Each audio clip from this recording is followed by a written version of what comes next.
So there you go, that is it for this video.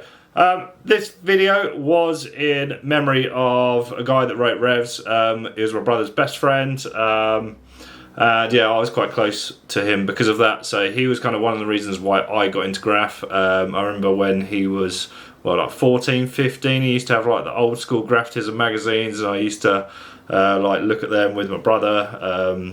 Yeah, madness looking back, because I was probably about, I don't know, I must have been like 10, 11, and then he passed away when I just turned 12. No, just before I turned 12, I think he passed away. He wasn't even 16 when he passed away. It was about a month before his birthday.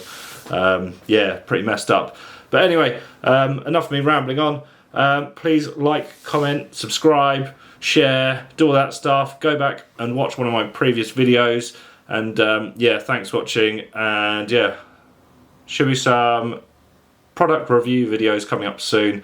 Couple of interesting ones when I get around to doing them. I've had the products for a little while now, as I usually do. I sit on them. But yeah, enough of me rambling. Thanks for watching. See you in the next video.